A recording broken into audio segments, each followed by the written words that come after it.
You see, I was sharing my school experience with a group recently, and everybody was shocked,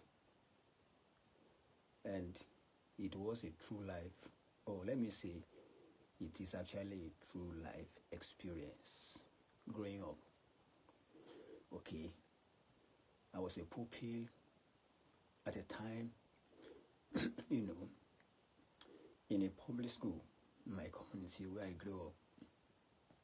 Okay, and it was hell. It was so terrible that each time I woke up in the morning and dressing up to go to school, fear gripped me so much that I felt like, I was going to where my life would end, or where I was going to face misery. It was that bad. I'm talking about that time when you are made to bring crafts. Craft were something that you had to present, that teachers could use. It could be broom, it could be basket, or if you cannot make any of such, maybe money. You just had to bring something. Okay.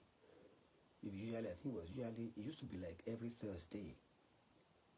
And because of my background, and my home experience and my particular situation at that time, I could not always, come up with crafts. And it was a very torturous experience because the teacher in charge of craft those days was this kind of person. I find it very difficult to describe him. You will lie down on a table.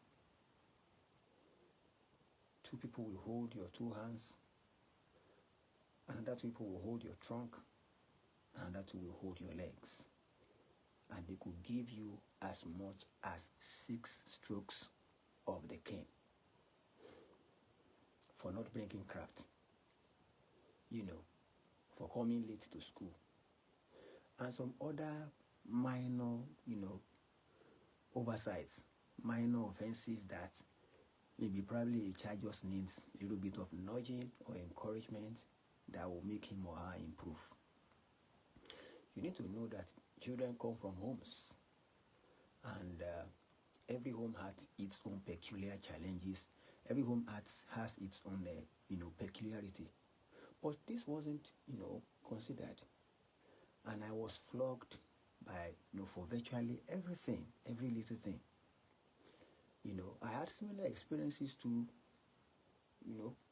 at the secondary school. So it became a pile of bitterness, inside of me. It kind of developed a form of resentment in my mind towards school and towards schooling. And it affected me so much that growing up, I vowed never to have anything to do with school. In fact, I remember the day I finished my SSC, it was a lot of jubilation, but it had already done damage to me, to the point that even when I got to the university, I could not separate myself from that feeling. Anytime I was approaching the school gate, even up till now as an adult, I still feel it sometimes. If I'm approaching the school gate, there's that fear, there's that, resentment, there's that, I never knew how I would have to, become a teacher in my life. Probably the life put those, experiences together, either as a form of advantage or a disadvantage. It is a disadvantage because it made it difficult for me to make up my mind to become a teacher. It is also an advantage because I am using it now, to mentor people, to instruct people, to give advice and counsel, to people who might care to listen. Now, why am I saying this? Today, it's a different thing. Today it's a different ball game. Learners, Learners in schools now are being pampered. Okay, gone are the days when teachers used cane. Because back then, to add to what I just said, it wasn't just teachers flogging. Even senior students flogged. Senior students even flog for trivial issues, because the school authority permitted them to do that. Because we had prefects, we had head boy, head girl, assistant, social prefect, labor prefect. Labor prefect in my secondary school was particularly, unique with this, habit of flogging and punishing. So all of this thing piled up and made me become unusually, unusually or strangely stubborn.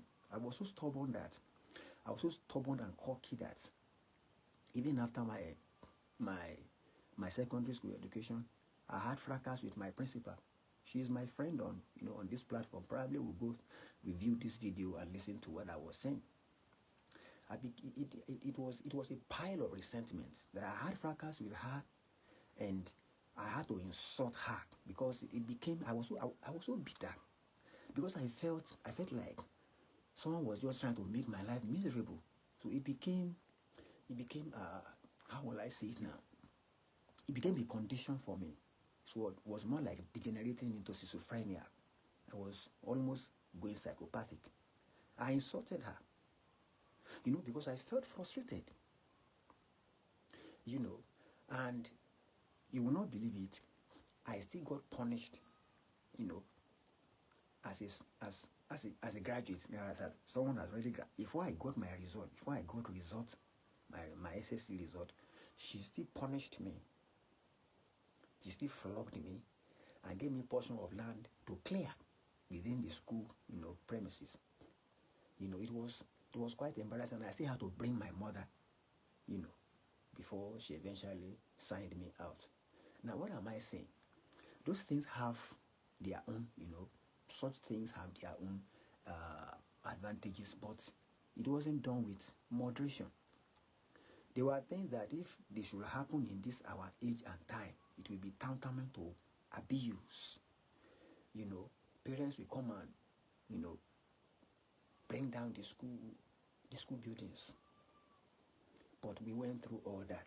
Now try and imagine me passing through all of that, having all of that trauma, and then I become a teacher and I am still experiencing something similar. Okay? And my head of school will still come to my class where I'm teaching, trying to model my children, try to play with my children, try to create an environment, a conducive environment for my children. And my head of school or my HOD will come to my class and shout at me and insult me and abuse me, or that month will end and I don't get my pay, all sorts of things. Or I still see 2 or 3 teachers gathered when I am just trying to do my innocent duty and discussing my weakness and making passes at me and laughing at me. All of this don't make school interesting. And like I said in my previous video, whatever the teacher's experiences are, we serve as input. And such inputs will impact negatively on the learners. No matter how the teacher tries to package himself or herself, if the teacher is not happy, if the teacher is not free, if the teacher does not find the schoolyard, a home, there is no how it will not impact on those students. It can impact on those students socially, it will impact on those students psychologically, it will impact on those students emotionally, it will impact on those children academically. That is why most times when you find children these days, if you teach 10 pupils or students in your class, try and ask them which of them or how many of them, trying to ask which of them will want to be teacher. You will hardly find one. You will hardly find 1 out of 10 that will say, oh yes, Mr. or Miss, I want to be teacher. Why? Because we think they don't know, but they are conscious. They understand the fact that teachers are not being well treated. They rather tell you they want to be doctors, they want to be engineers, they want to be musicians, because that is where they found life and fun. Teachers don't have fun, teachers don't have life. As a school owner, as a school manager, how many times do you say, okay, this is teachers, period? How many times do you do it, in a term? How many times do you do it in a month? How many times do you do it in a term? How many times do you do it, in a session that you say, okay, this is Teachers' Day? Apart from the normal Teachers' Day, probably when they will go on holiday, 1 day holiday, how many times do you call them and say, look, let's have fun and play with them? I was in a meeting yesterday and it was fun. How many times do you do that? Such that your teacher wakes up in the morning and the excitement to want to be with you is there. He or she wakes up with that excitement. I'm not talking about that hypocritical arrangement just to play to the gallery. I'm talking about a deliberate move to ensure that the teacher is happy, to ensure that the teacher is doing well, to ensure that the teacher is an envy to the community. What is the common perception of people towards the teacher? These are questions begging for answer. And like I said previously, the school is about to resume again. Let's change our approach. Let's look at how we can make teaching and school a better place, not just for the learners, but for the teachers as well.